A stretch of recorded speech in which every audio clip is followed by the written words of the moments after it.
अस्सलाम वालेकुम। आज इस वीडियो में आपको बताऊंगा मोस्ट इम्पॉर्टेंट पॉइंट्स और ingredients of plan of action. जब भी आप प्लान ऑफ एक्शन तैयार करते हैं तो उसमें कौन से अनासर हैं जिनको आपने ध्यान में रखना है। प्लान ऑफ एक्शन में पहले बता दूं होता क्या चीज़ है। देखिए, अगर आपका अमेजॉन सेलर सेंट्रल अकाउंट है, आप अमेजॉन की बयान की हुई पॉलिसीज की वायलेशन करते हैं तो उसके अगेंस्ट आपका अमेजॉन का जो अकाउंट है वो अमेजॉन सस्पेंड कर देता है। या दूसरे लफ्जों में हम ये भी कह सकते हैं, जब आप अमेजॉन की किसी पॉलिसी की वायलेशन करते हैं तो आपकी जो लिस्टिंग है, आपकी लिस्टिंग को सस्पेंड कर दिया जाता है। अब आपने अपने अकाउंट को रीएक्टिवेट कैसे करना है या अपने लिस्टिंग को रीइंस्टेट कैसे करना है, उसके लिए फिर आप अमेजॉन को अपील फाइल करते हैं। और उस अपील का जो मोस्ट इंपॉर्टेंट पार्ट होता है उसको हम कहते हैं plan of action, TOA। Plan of action को आप कैसे रेडी करते हैं, उसमें तीन मेन इंपॉर्टेंट पार्ट होते हैं, तीन। उसमें जो नंबर 1 पार्ट है वो है what was the root cause that led to the issue. आपने अमेजॉन को बतानी है कि मेन काज क्या थी।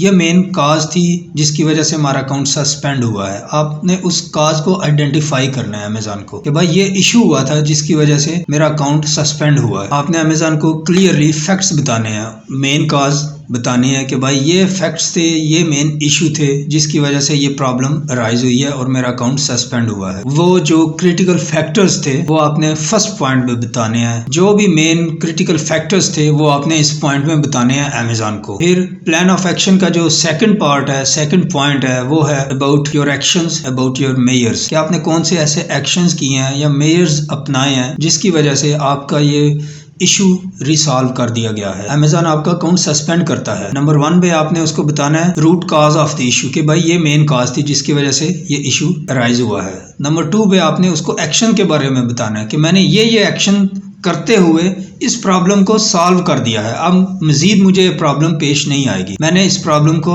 सोल्यूशन कर लिया है, इस प्रॉब्लम को सॉल्व कर लिया है। ये पॉइंट नंबर 2 है। प्लान ऑफ एक्शन का नंबर 3 जो पॉइंट है वो है अबाउट फ्यूचर इश्यूज। आपने पॉइंट नंबर 3 में ये चीज क्लियरली उसके फैक्ट्स लिखने हैं कि भाई मैंने ये एक्शंस किए हैं और अब इन एक्शन की वजह से ये वाला प्रॉब्लम इन फ्यूचर मुझे दोबारा पेश नहीं आएगा, फ्यूचर में इस प्रॉब्लम की रेपिटेशन नहीं होगी, मैंने इसका परमानेंट सोल्यूशन ढूंढ लिया है। आपने ये फ्यूचर के बारे में भी बताना है उसको। पॉइंट नंबर 3 में आपने क्लियरली अमेजॉन को बताना है कि भाई फ्यूचर में ये वाली जो प्रॉब्लम, अभी जिस प्रॉब्लम की वजह से मेरा अकाउंट सस्पेंड हुआ है, फ्यूचर में दोबारा ये प्रॉब्लम मुझे पेश नहीं आएगी। ये मेन 3 पॉइंट मैंने आपको बताया है। अगर आप इनमें से कोई एक पॉइंट भी मिस कर देते हैं तो फिर आपकी जो अपील है वो रिजेक्ट कर दी जाएगी। कोशिश करें ये तीनों पॉइंट प्लान ऑफ एक्शन का हिस्सा बनाएं और इन तीनों पॉइंट्स में मजीद अगर आप सब पॉइंट्स डालना चाहते हैं तो वो भी डाल सकते हैं। जैसे फर्स्ट प्रॉब्लम है ना, what was the root cause of the issue. अब इसको आपने इतना लेंथी नहीं कर देना कि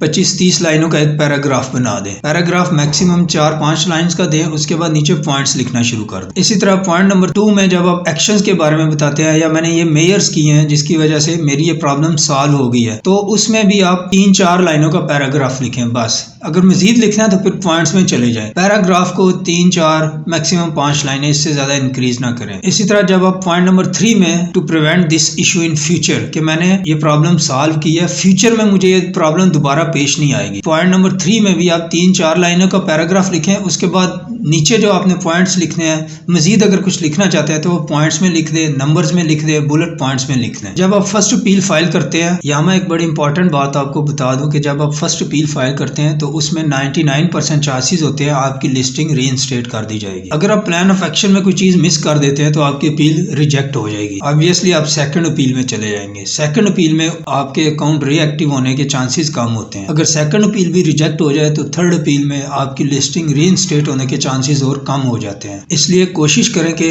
जब भी प्लान ऑफ एक्शन रेडी करें तो ये तीनों पॉइंट अच्छी तरह लिखें और उनमें फैक्ट्स लिखें ताकि ज्यादा से ज्यादा चांसेस बन सके आपका अकाउंट रीएक्टिव होने के। ये मेन 3 पॉइंट थे जो मैंने आपको बताया प्लान ऑफ एक्शन के बारे में।